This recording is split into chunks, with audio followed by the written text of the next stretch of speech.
우리 하나님의 은혜가 온 성도들에게 함께 하기를 바랍니다. 아멘.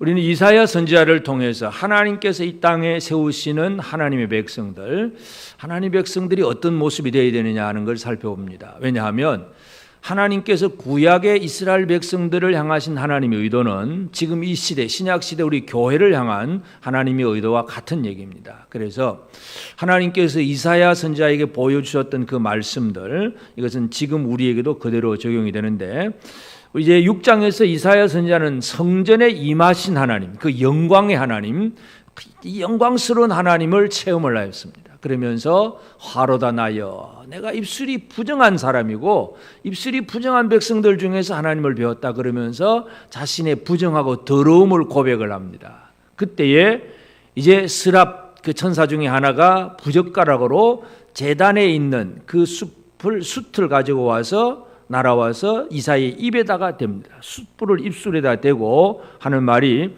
이 보라, 이것이 내 입에 닿았으니 내 악이 제하여졌고 내 죄가 사하여졌느니라. 숯불로 입술이 부정하다고 하니까 입을 불에 갖다 대어서 불러서 너는 이제 정결하게 되었다. 악이 사하여지고 죄가 다 깨끗해졌다. 바로 그렇게 얘기를 합니다. 그러면서 또 이사야에게 뭔가 소리가 들립니다. 하나님의 음성이 들립니다. 내가 누구를 보내며 우리를 위하여 갈꼬. 하나님이 이 정도만 말씀하세요. 내가 누구를 보내며 우리를 위하여 갈꼬. 그 말을 들은 이사야가 하나님 앞에 응답합니다. 내가 여기 있나이다. 나를 보내소서. 내가 여기 있나이다. 나를 보내소서. 그러니까 그러면 가라 하는데, 가서 뭐라고 해야 될 말을 듣기는 들어도 깨닫지 못할 것이요 보기는 보아도 알지 못하리라. 가서 전할 말이 듣기는 들어도 깨닫지 못하고 보기는 봐도 알지 못한다. 그러면서 하나님께서 이사야에게 주신 말씀이 뭐냐, 이 백성의 마음을 둔하게 하여 그들의 귀가 막히고 눈으로 보고 귀로 듣고 마음으로 깨닫고 다시 돌아와 고침받을까 염려한다. 그 백성들이 깨닫지 못하도록 하라는 얘기예요. 참 이상하지요. 아니, 선지자를 보냈으면 그냥 분명하게 좀 깨닫도록 해주면 좋겠는데, 가서 그들의 마음을 둔하게 해라. 그들의 귀가 막히고 그들의 눈이 감기게 해라. 뭔가 보여주지 말아라는 얘기. 그러면서 왜 가라고 하시는 거예요? 그러니까 이사야가 하나님, 그럼 이거 언제까지 그래야 됩니까? 할 때에 그 다음에 주시는 말씀이, 이 성읍들이 황폐한 것, 모든 것이 다 황폐한 것이 많을지라도 이것도 황폐하게 될 것이다. 그러나 그 중에 10분의 1이 남아있을지라도 밤나무 상수리 나무가 배임을 당해도 그루터기가 남아있는 것 같이 거룩한 씨가 이 땅의 그루터기니라. 하나님은 거룩한 씨에 대해서 말씀해요. 이미 자라버리고 있는 것, 뭔가 죄악에 물들고 때 묻은 것들은 잘라 없애버리고 그 밑에 있는 씨, 그루터기에 대해서 하나님은 계획을 말씀하세요. 하나님의 계획을 이사야 선지자에게 지금 말씀하시는 거예요. 이걸 우리가 이해해야 됩니다. 오늘 우리는 이사야 선지자에게 말씀하신 하나님의 계획이 뭐냐? 한마디로 그것이 거룩한 씨, 거룩한 씨에 대한 계획입니다. 이 거룩한 씨가 오늘 우리에게 어떻게 적용이 되는가? 우리가 오늘 살펴보고자 하는 내용이 이것입니다. 그래서 오늘 말씀이 거룩한 씨. 이 거룩한 씨, 결론적으로 이 거룩한 씨는 바로 이 시대의 우리 교회이기도 합니다. 그래서 이 교회를 통해서, 거룩한 씨를 통해서 뭔가 하나님이 일을 이루시고자 할 때에 이 계획을 어떻게 알고 계획 속에 내가 헌신할 수 있느냐? 오늘 우리가 하나님 앞에 생각해야 될 부분이 바로 이것입니다. 그래서 제일 먼저 하나님은 계획을 가지신 분이에요. 계획을 세우신 분이기 때문에 이제 이 계획을 세우시고 하나님이 하시는 일이 뭐냐 하면, 그 계획을 선포할 또는 계획을 어떻게 뭔가 이룰 수 있는 과정 속에 사람을 만드시는 하나님. 하나님은 어떤 사람을 만드시느냐? 거룩한 사람을 만드십니다. 이 세상에는 거룩한 사람보다도 지혜로운 사람, 똑똑한 사람, 머리 좋은 사람, 뭔가 이런 사람, 기술 좋은 사람, 경험 많은 사람, 이런 사람들을 원하죠. 근데 하나님은 어떤 사람을 원하시느냐? 정결한 사람을 만드세요.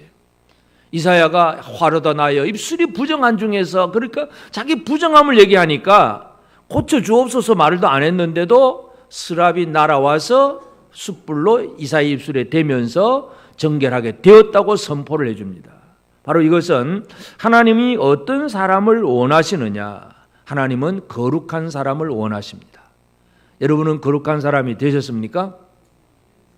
거룩하다는 얘기는 내가 거룩해지려고 애를 써서 거룩해진 것이 아니고 주의 은혜로 날아와서 숯불로 갖다 대주니까 깨끗해진 거예요. 내가 깨끗하게 되려고 애를 쓴 게 아니고 하나님이 정결한 사람을 만드신다는 얘기예요. 그러니까 이사야는 그 천사의 소리를 듣고 사제의 확신을 가지게 되죠. 아, 나는 이제는 정결하구나. 나는 이제 깨끗하구나. 확신을 가져야 되죠. 여러분 확신하십니까?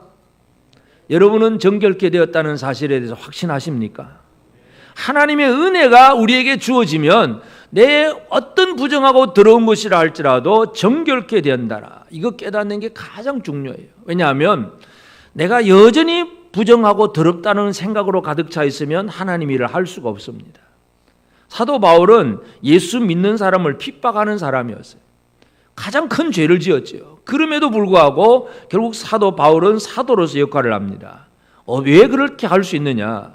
디모데전서 1장 13절 14절에 보면 내가 전에는 비방자요 박해자요 폭행자였으나 도리어 긍휼을 입은 것은 내가 믿지 아니할 때에 알지 못하고 행하였음이라. 우리 주의 은혜가 그리스도 예수 안에 있는 믿음과 사랑과 함께 넘치도록 풍성하였도다. 내가 전에는 비방자, 박해자, 폭행자였다. 그런데 그건 잘 몰라서 그랬다. 그러나 이제는 주의 은혜가 그리스도 안에 있는 믿음과 사랑과 함께 넘치도록 풍성했다. 나는 은혜 받은 사람이다. 비록 죄는 있어요. 잘못했어요. 근데 은혜 받은 사람이에요. 여러분은 은혜 받은 사람입니까? 이거 담대하게 선포할 수 있어야 됩니다. 나는 잘못한 사람이고 말도 잘못하고 생각도 잘못하고 행동도 잘못하고 잘못하지만 하나님 앞에 은혜 받은 사람이야. 이걸 깨닫게 될 때에 사역이 시작이 됩니다. 하나님은 사람을 만드셔요. 어떤 사람을 만드십니까? 똑똑하고 잘난 사람이 아니라 은혜 받는 사람, 정결한 사람을 만드세요. 하나님 때문에, 하나님의 은혜 때문에 내가 거룩하게 되었다는 사실을 믿는 그 믿음을 가지게 되길 바랍니다. 하나님은 이사야를 정결하게 만들고, 그러면서 하나님은 그렇게 만들어 놓고 그 다음에 우리가 다른 사람들 보면 예를 들어 모세든지 아니면 예레미야든지 이때는 하나님이 야 모세야 내가 지시한 곳으로 가라, 예레미야 너는 뭐 이것 좀 해라, 그냥 불러다가 바로 시켰는데 이사야한테는 이상하게 말씀을 하세요. 누가 갈꼬? 내가 누구를 보내고 누가 우리를 위하여 갈꼬? 하나님 마음만 지금 표현하신 거예요. 혼자 말씀만. 누구를 보내며 누가 우리를 위하여 갈꼬? 하나님이 고민하는 그런 말씀으로 지금 하시는 거예요. 누구를 보내야 될까? 우리 교회 누구를 위해서 일 좀 하면 좋을까? 누가 좀 일할 수 있을까? 고민 좀 해보셨습니까, 여러분? 고민하다 보면 옆에 듣는 사람이 내가 여기 있나이다 나를 보내소서. 이제 이사야가 그렇게 얘기하는 거죠. 다시 말해서 하나님은 이사야에게 자원하는 마음을 불러일으키세요. 응답하는데 그냥 억지가 아니고 스스로 자원해서 내가 여기 있습니다. 나를 보내소서. Here am I. Send me. 내가 여기 있사오니 나를 보내주소서. 내가 여기 있습니다. 내가 여기 있습니다. 자기를 헌신하고자 하는 자원하는 마음. 이것을 하나님께서 원하셨어요. 그러니까 거룩한 사람, 자원해서 헌신하는 사람. 억지로 끌려가는 사람이 아니에요. 자원해서 헌신하는 사람을 하나님께서 지금 만드시고 계세요. 이 사죄의 확신이 있으면 자원하는 마음이 이제 등장하게 되는데 다윗의 시편도 보면 시편 51편 12절에 보면 주의 구원의 즐거움을 내게 회복시켜 주시고 자원하는 심령을 주사 나를 붙드소서. 그러니까 구원의 즐거움을 회복시켜 주시고 내가 지금 잘못했지만 용서해 주시고 용서받은 다음에 그 다음에 일어나는 게 뭐예요? 자원하는 심령이에요. 여러분은 용서받았습니까? 하나님으로부터 용서의 은혜를 받으셨습니까? 그 다음에 바로 일어나는 것은 자원하는 심령입니다. 자원해서 내가 여기 있나이다. Here am I. Send me. 나를 보내소서. 하나님 앞에 그런 말을 고백을 하고 계십니까? 이건 또 아멘 안 하시네. 은혜는 받고 할 일은 안 하겠다 이거죠. 그럼 은혜를 덜 받은가 아직도 은혜가 뭔지 몰라. 내가 죄악이 아주 많은데 하나님이 내 죄를 깨끗하게 씻어주셨어요. 너무나 기쁘고 너무나 감사해. 그러니까 하나님의 고민, 누구를 보낼까? 아유 하나님 내가 여기 있습니다. 날 보내세요. 이 하나님과 이사야 사이에서 주고받는 대화 속에서 하나님의 계획과 하나님의 방법을 잘 이해해야 되고 우리는 하나님 앞에 어떤 삶을 살아야 되느냐 이거 잘 알아야 됩니다. 그래서 하나님은 만드시고 사람을 자원하는 사람을 불러내시고 그리고는 이제 사람을 보내시죠. 이사야를 보냅니다. 보내는데 자기 백성들이 가라는 얘기죠. 가서 이 백성의 마음을 둔하게 하며 그들의 귀가 막히고 그들의 눈이 감기게 해라.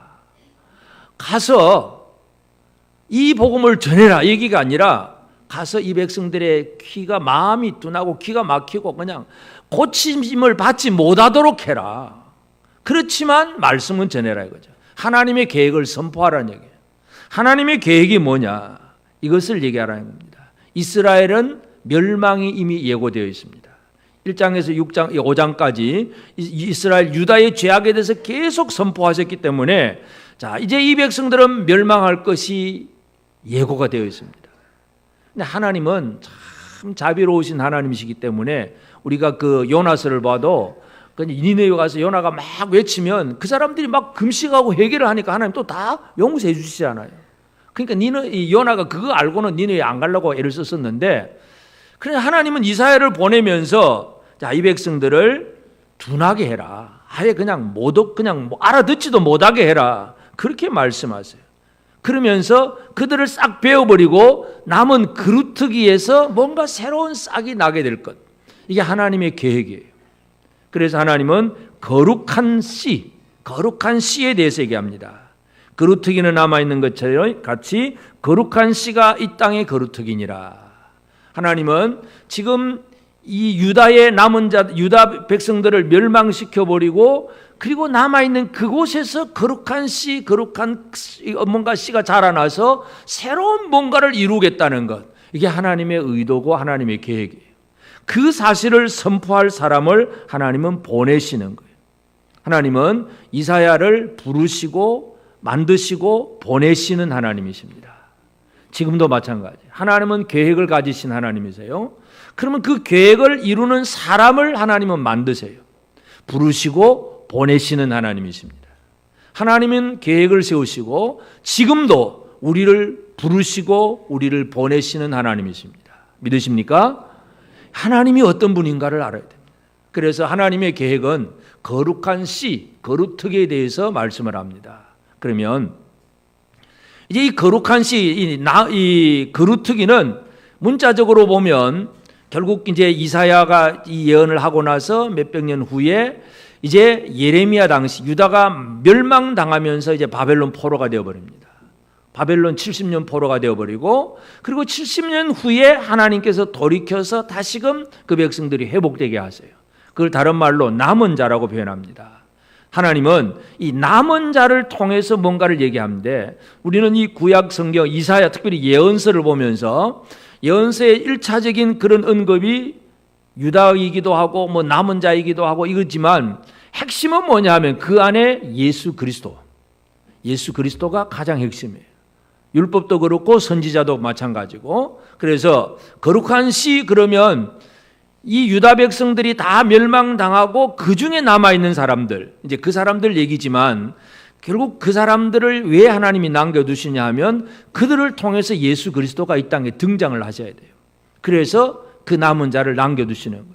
그래서 거룩한 씨는 바로 예수 그리스도를 얘기합니다. 예수님은 이 땅에 오셔서 어떤 일을 하셨느냐? 이 땅을 거룩하게 만드는 그 일을 하기 위해서 거룩한 씨로 이 땅에 예수님이 오셔요. 하나님이 하시고자 하는 일들을 보면 다니엘서 9장 24절에 내 백성과 내 거룩한 성을 위하여 이른 이래를 기한으로 정하였나니 허물이 그치며 죄가 끝나며 죄악이 용서되며 영원한 의가 드러나며 환상과 예언이 응하며 또 지극히 거룩한 이가 기름 부음을 받으리라. 이것 이제 문자적으로 보면 이 70주 71에 끝나고 나서 이건 이제 바벨론 이제 포로에서 70년 기간이 마치고 돌아온 이제 그런 것들을 얘기하고 또 이제 예언적으로 보면 한참 종말에 대한 얘기도 한데 하여튼 예언서는 그 당대의 기도 하고 한참 후 시대의 얘기고 다 일맥상통하는 그런 얘기예요. 하여튼 이런 일에 70주의 기간이 끝나고 나면 예언이 응하면서 무슨 일이 벌어집니까? 지극히 거룩한 이가 기름 부음을 받으리라. 바로 지극히 거룩한 이가 기름 부음 받는 이 예수 그리스도를 얘기하는 거예요. 예수 그리스도는 이 땅에 하나님이 세우시는 거룩한 씨입니다. 예수를 통해서 뭔가 이 세상에 놀라운 하나님의 일들을 하고자 하시는 거예요. 그래서 하나님은 하나님의 아들을 세상으로 보내십니다. 이게 하나님의 계획이에요. 그래서 예수님이 이 땅에 오셨잖아요. 예수님이 이 땅에 오셔서 이제 30살 지나 전도를 이제 시작을 하면서 제일 첫 번째 갈릴리 가버나움 회당에 가서 안식일에 전도를 합니다. 말씀을 설교를 하는데 회당에 가서 설교할 때 제일 첫 번째 나타나는 반응이 뭐냐 하면 귀신 들린 자가 등장을 해가지고 예수님 앞에 뭔가 얘기를 합니다. 마가복음 1장 24절에 보면 나사렛 예수여 우리가 당신과 무슨 상관이 있나이까? 우리를 멸하려 왔나이까? 나는 당신이 누군 줄 아노니 하나님의 거룩한 자니이다. 그럼 귀신이 어떤 존재입니까? 귀신은 원래 타락하기 이전에 천사였죠. 하늘에 있는 천사였어요. 하늘에 있는 천사가 하나님을 찬양하지 아니하고 자기가 찬양을 받는 존재가 될 때에 그 귀신의 제일 대왕이 마귀고 그 밑에 수많은 천사들이 있는 거예요. 무리들. 그러니까 귀신은 원래 예수를 아는 존재예요. 하늘에 있었으니까. 하나님의 보좌에 함께 있던 천사였으니까 예수가 누군지를 알아봅니다. 그래서 딱 이 귀신이 땅에 쫓겨 내려와서 사람들 속에 지금 막 들어가 있는데 예수님이 육신을 입고 오셨잖아요. 사람이 돼가지고 오셨을 때 사람은 잘 모릅니다. 아이고 목수의 아들 뭐 나사렛 예수 뭐 그 정도로만 아는데 이 귀신 들린 자가 딱 그 예수님이 설교할 때 딱 등장해가지고 설교를 가로막으면서 방해하면서 하는 얘기예요. 나사렛 예수요. 우리가 당신과 무슨 상관이 있나이까? 쫓아내고 또 왔냐 이거죠. 우리를 멸하러 왔나이까? 하늘에서 쫓아냈으면 그만이지 또 여기까지 왔냐고. 이 귀신의 하소연이에요. 그러면서 하는 말이 나는 당신이 누군 줄 아노니 하나님의 거룩한 자니이다. 예수는 원래 하나님의 거룩하신 분이에요. 그 거룩한 씨를 하나님께서 이 세상에 보내셨어요. 하나님은 예수 그리스도를 이 땅에 보내심으로 거룩한 씨를 심으시는 거예요. 이게 하나님의 계획이에요. 예수 그리스도를 통해서 하나님은 하나님의 놀라운 일들을 이루십니다. 그러면 이제 예수님이 이 땅에 오셔서 하시는 일이 뭐냐 하면 자원하는 마음이에요. 예수님은 자원하는 마음으로 생명의 씨, 거룩한 씨에 대한 사역에 헌신을 합니다. 씨나 그루터기 이 표현은 뭐냐 하면 씨앗이나 그루터기는 그것으로만 보면 별 것도 없잖아요. 그런데 뭔가 땅속에 묻히거나 시간이 지나면 거기에서 싹이 나오고 새로운 생명들이 시작이 됩니다. 씨나 그루터기는 생명의 시작이 되는 근본적인 힘입니다. 하나님은 씨를 심는 하나님이세요. 자, 창세기로 돌아와서 가인과 아벨이 두 사람이 있었고 가인이 자기 제사를 하나님이 안 받으니까 기분 나빠서 동생 아벨을 쳐 죽여버렸습니다. 죽여버렸어요. 그러면 하나님은 가인과 아벨 중에서 이 아벨을 통해서 뭔가가 일을 이루어야 되는데 예배하는 자들을 통해서 뭔가 일을 이루시기를 원하셨는데 아벨이 죽임을 당해버렸어요. 그러니까 죽임당한 아벨 대신에 하나님 주신 아들 이름이 뭐예요? 셋. 셋이라고 하는 그 이름의 뜻이 바로 씨, 영어로 seed, 씨앗이라는 씨. 하나님은 셋을 이 땅에 씨앗으로 주신 거예요. 거룩한 씨로 주신 거예요. 바로 그 원리가 창세기부터 막 계속 이루어지는 거예요. 그래서 창세기 4장 25절에 보면 아담이 다시 자기 아내와 동침하며 그가 아들을 낳아 그 이름을 셋이라 하였으니 이는 하나님이 내게 가인이 죽인 아벨 대신에 다른 씨를 주셨다 하셨음이며 다른 씨, 이 씨앗 이것이 바로 하나님이 이 땅에 심으시는 거룩한 씨앗이에요. 마귀는 사탄이 하는 것은 늘 죽음과 파괴의 일이에요. 분쟁, 다툼, 죽음, 파괴 이게 바로 사탄이 하는 일이고 하나님은 생명의 씨앗을 심는 일을 하세요. 생명의 씨앗을 통해서 새로운 생명이 일어나게 하시는 것이 하나님의 계획이고, 예수님이 이 땅에 오셔서 열심히 하신 일이 뭐냐 하면 생명의 씨앗으로서 헌신하는 거잖아요. 생명의 씨앗으로 헌신하는 거예요. 요한복음 12장 24절에 보면 내가 너희에게로니 한 알의 밀이 땅에 떨어져 죽지 아니하면 한 알 그대로 있고 죽으면 많은 열매를 맺느니라. 한 알의 밀알이 죽지 않으면 그대로 있고 죽으면 많은 열매를 맺는다. 예수님이 이 땅에 심어진 하나님의 씨앗이에요. 한 알의 밀알입니다. 그 죽음을 통해서 생명을 이루어내는 것이 바로 예수께서 하시는 사역이었습니다. 그러면서 예수님은 또 이 땅에서 거룩한 씨를, 자신이 거룩한 씨이지만 또 예수님 자신도 거룩한 씨를 만들어서 세상에 보내신 일도 예수님이 열심히 하시세요. 예수님은 유대 백성들 중에 오셨잖아요. 그 유대인들 중에 왔는데, 유대인들은 율법과 선지자, 구약 성경의 이사야 선지자 선지서에 대해서 능통한 사람들이에요. 그래서 마태복음 13장에 보면 천국에 관한 비유가 나오는데, 7가지가 나오는데, 그 천국에 관한 비유를 말씀하면서 그 13장 그 14절 15절에 보면 이사야 선지자의 이 지금 오늘 10절의 말씀을 그대로 인용을 하면서 기록을 합니다. 눈으로 보고 귀로 듣고 마음으로 고침을 받을까 염려하노라 하는 얘기. 이 예수님이 천국 비유를 하면서 비유로 말씀하시는 거예요. 비유. 왜 비유로 말씀하시냐? 13장 마태복음 13장 34절에 보면 예수께서 이 모든 것을 무리에게 비유로 말씀하시고, 비유가 아니면 아무것도 말씀하지 아니하셨으니, 비유로 말씀하신 의도, 목적이 뭐냐 하면, 비유는 겉으로 들어보면 얘기는 알겠어요. 그런데 그 의미는 몰라요. 들을 귀 있는 자만 알아듣게 됩니다. 비유로 말씀하시는 거, 상세하게 설명하지 않으면 그게 뭔지를 몰라요. 예를 들어서 4가지 밭의 비유. 그러면 자, 어떤 농부가 씨를 뿌리는데 씨앗은 하나는 길가에 떨어지고 하나는 돌밭에 떨어지고 가시밭에 떨어지고 좋은 밭 옥토에 떨어졌다. 근데 길가에 떨어진 건 새들이 와서 그냥 먹어버렸다. 돌밭에 떨어진 것은 뿌리가 조금 내렸는데 햇빛이 쨍쨍 내리쬐으니까 더 이상 못 자라고 또 말라버렸다. 가시덤불에 떨어진 것은 자라긴 자랐는데 막 자라면서 가시하고 막 찢기고 상처 나서 알곡을 못 맺었다. 근데 좋은 밭에 떨어진 것은 30배, 60배, 100배다. 이게 예수님이 주신 말씀이에요. 그러면 농부가 씨 뿌리려면 씨 잘 뿌려야 되겠구나. 이 정도는 어느 정도 이해를 할 수 있습니다. 씨앗 뿌리려면 제대로 뿌려야 되겠구나. 이 정도는 모든 사람이 깨달을 수 있는 거죠. 근데 예수님은 그날 저녁에 제자들만 따로 모아가지고 설명을 합니다. 씨는 말씀이다. 밭은 사람들의 마음이다. 사람들의 마음이 이런 이상한 마음들이 많은 거예요. 근데 생명의 씨앗이 들어가면 거기에서 30배, 60배, 100배의 결실을 얻는다.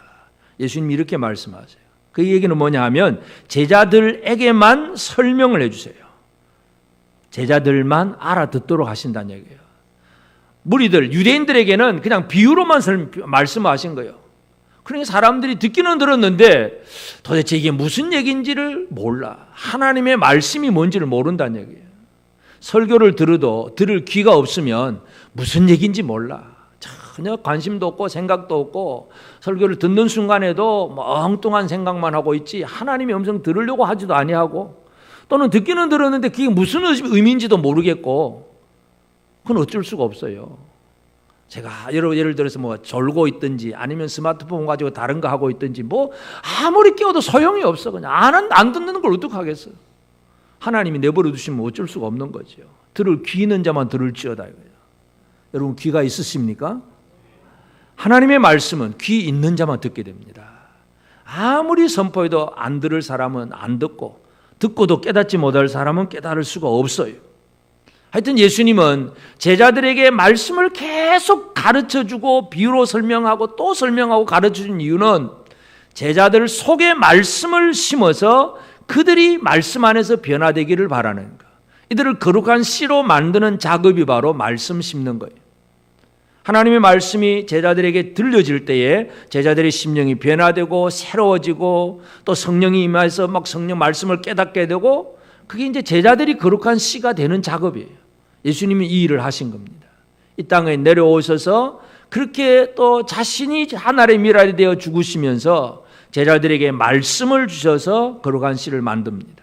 그래서 이제 오늘 우리는 이사야 선지자를 부르셨던 하나님, 그 하나님께서 이 이사야를 통해서 하나님의 거룩한 씨, 거룩특기에 대해서 말씀하신 것이 옛날 얘기가 아니라 지금 우리 시대 얘기다 하는 것도 기억을 해야 됩니다. 그러면 이제 우리가 어떻게 돼야 되느냐? 우리는 거룩한 씨로서 이 세상에서 사명을 감당해야 합니다. 여러분은 이 세상에 대한 거룩한 씨가 되었음을 믿으십니까? 여러분이 거룩한 씨앗입니다. 거룩한 씨가 되어야 생명이 창조가 됩니다. 여러분, 이 세상이 예를 들어서 우리나라 지금 남북 대화를 하고 여러 가지 많은 일들 하지만 그러면 사람들이 그거 보면서 느끼는 게 뭐예요? 야, 이제 살만하구나. 이제는 금강산 갈 수 있겠구나. 막 별별 얘기를 다 해. 여러분, 회담 아무리 열심히 해도요, 모든 역사 속에서 전쟁은 누가 하냐 하면 평화회담 한 사람들끼리, 그 나라들끼리 전쟁하지 평화회담 안 한 나라들끼리는 전쟁하는 적이 없어요. 왜 그랬을까요? 역설적으로 멀리 있어서 싸울 필요가 없으면 평화회담 할 필요가 없어요. 뭔가 조금만 잘못하면 싸우게 되니까 회담이 필요하고 하는 거니까, 회담했다고 다 됐다고 절대로 여러분은 낙관해서는 안 됩니다. 하나님이 그렇게 만들어 가시는구나. 그건 정치가들이 만들어 가는 거고, 교회가 뭐냐, 교회. 이 시대, 이 민족을 살리는 교회는 뭐예요? 우리가 거룩한 씨앗의 역할을 제대로 안 하면 하나님 싹 베어버리는 거예요. 그게 멸망이에요. 교회가 교회답지 못하면 나라와 민족을 살릴 수가 없습니다. 대통령이 우리를 살리는 게 아니에요. 교회가 교회다워야 나라를 제대로 살릴 수 있습니다. 하나님은 거룩한 씨앗을 통해서 뭔가 새로운 걸 만들어 가시는 분이기 때문에, 그래서 우리의 역할이 너무 중요한 거예요. 교회가 교회다워야 됩니다. 제일 첫 번째, 그래서 우리가 할 일이 뭐겠어요? 하나님의 거룩한 자가 되는 일부터 시작합니다. 그럼 이사야가 한 건 뭐예요? 화로다 나여. 하나님의 영광을 바라보면서 화로다 나여. 내 입술이 부정하다. 내가 부정하다. 내가 뭔가 잘못되었구나 하는 걸 깨닫는 것. 이 회개를 통해서 우리는 하나님 앞에 거룩함을 힘입을 수가 있습니다. 이 회개가 안 되는 것은 바로 고집이라 그랬어요. 로마서 2장 5절에 보면 다만 내 고집과 회개하지 아니한 마음을 따라 진노의 날, 곧 하나님의 의로우신 심판이 나타나는 그날에 임할 진노를 내게 쌓는도다. 사람이 고집이 있어요. 누가 뭐라 그래도 아니야, 난 잘못 없어. 난 잘못 없어. 네가 잘못이야. 이 고집이 들어가면 절대로 회개가 안 되는 거죠. 옆 사람이 잘못했습니까? 여러분이 잘못했습니까? 한번 쳐다보시고. 누가 잘못한 거예요? 누구 탓이에요? 이게 내 잘못이라, 내가 부족하다는 거, 이게 인식이 될 때에 회개가 시작이 됩니다. 늘 우리가 왜 분쟁이 생깁니까? 남의 탓을 하기 때문에. 나는 문제 없는데 네 탓이야, 네 탓이야. 그러면 계속 싸우게 되는 거죠. 이게 전쟁의 출발이 그렇습니다. 그렇기 때문에 회개한다는 것. 하나님의 거룩한 자로 시작하는 것은 첫 번째가, 회개의 출발이 뭐냐 하면 내가 죄인이구나. 내가 부정하구나. 내가 더러운 존재구나. 내가 잘못되었구나. 이거 깨닫는 데서부터 시작합니다. 우리는 이사야가 하나님의 영광을 바라보았잖아요. 얼마나 영적인 체험이 얼마나 놀라운 거예요. 하나님 영광을 아무나 보는 게 아니에요. 성전에서 그 놀라운 영광을 보았는데, 야, 내가 천국 보고 왔다, 하나님 영광 보고 왔다 자랑할 만하죠. 근데 아무리 그 체험을 해도 그 영광 앞에 자신의 부족함, 잘못을 인정할 수 없으면 그 체험은 차라리 안 하는 것이 더 낫습니다. 어떠한 상황 속에서든지 내 부족함을 깨닫는 게 중요합니다. 부족함을 깨닫는 사람이 입술에서 무슨 얘기가 나옵니까? 은혜 아니면 살아갈 수가 없네. 이 고백이 나오는 거예요. 옆 사람에게 한번 얘기합시다. 은혜 아니면 살아갈 수가 없네. 우리의 부족함, 이게 스스로 내게 해결할 수가 없어요. 은혜 아니면 살아갈 수가 없는 거예요. 이게 바로 우리가 하나님 앞에 거룩한 자가 되는 길입니다. 은혜 받는 길. 내 부족과 내 잘못을 인정하는 것. 그 다음에 하나님이 부르실 때에 응답하는 삶이 필요합니다. 하나님의 부르심은 어떤 때는 모세처럼 모세야 가라 이렇게 직접적으로 명령하실 수도 있지만, 오늘 특별히 우리가 이사야를 보면 내가 누구를 보내며 누가 우리를 위하여 갈꼬 하고 질문만 하고 계십니다. 마음만 표현만 하고 있어요.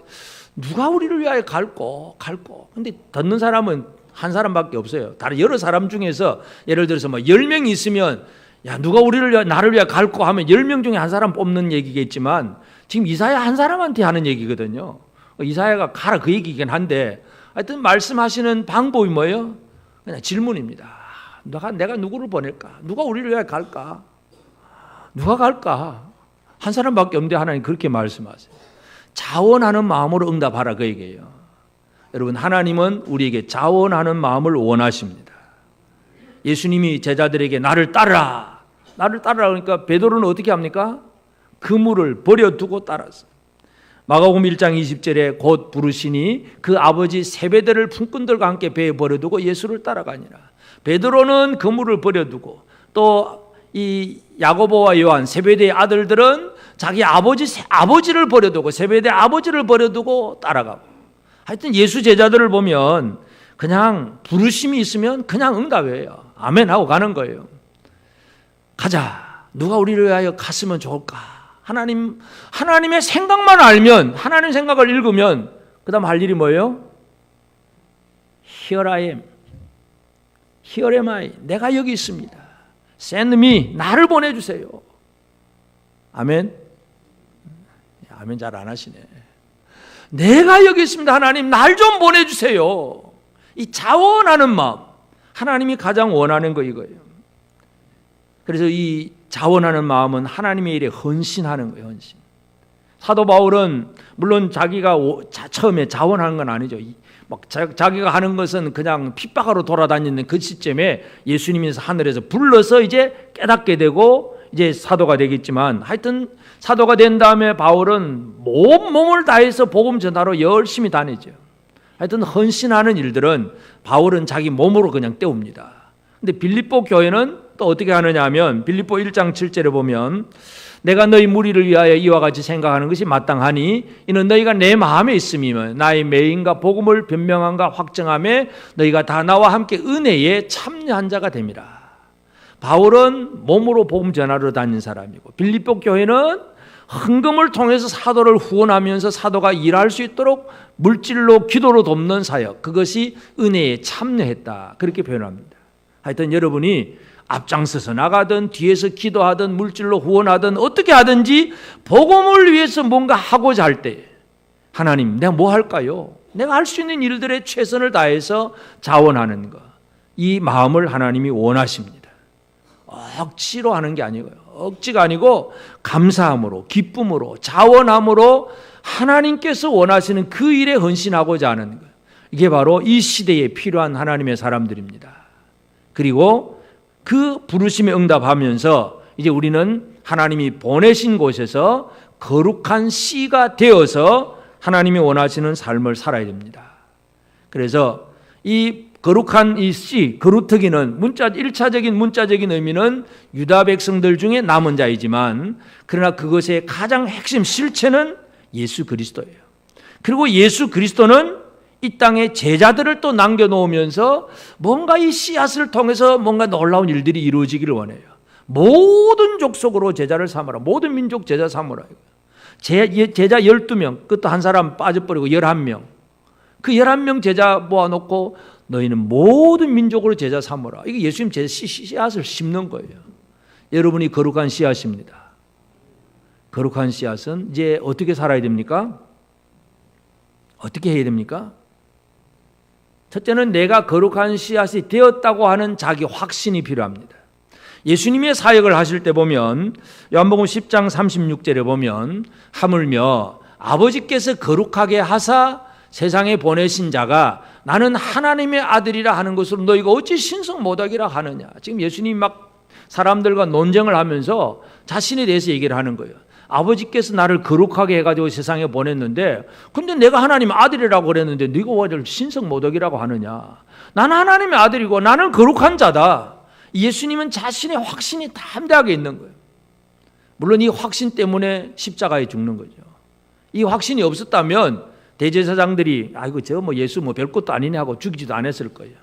근데 나는 하나님의 거룩한 자이고 나는 하나님의 아들이다. 이 말 한마디에 예수님은 십자가에 달리세요.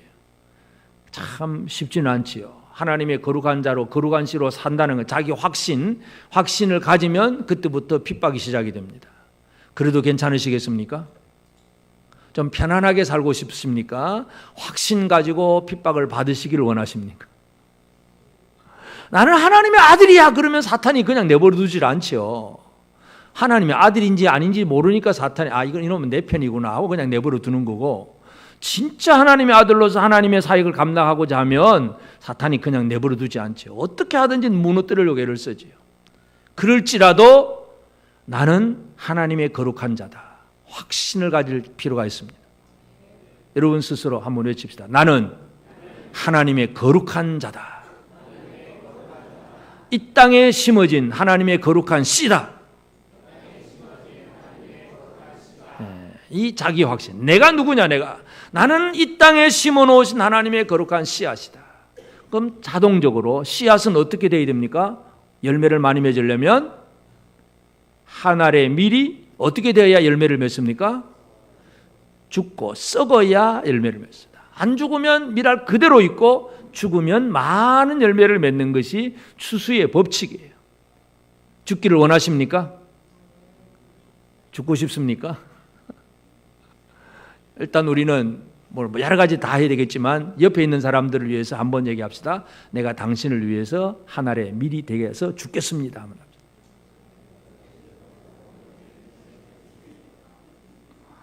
서로 죽겠다는데 싸울 일도 없고 다툴 일도 없고 미워할 일도 없고 서로 죽겠다는데 어떡할 거예요? 서로 섬기겠다는데.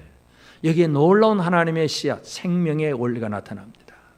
하나님은 거룩한 씨를 심으시는 계획을 가지고 이사야를 부르신 거예요. 그것은 옛날 오래전 얘기지만 그 원리는 똑같아요.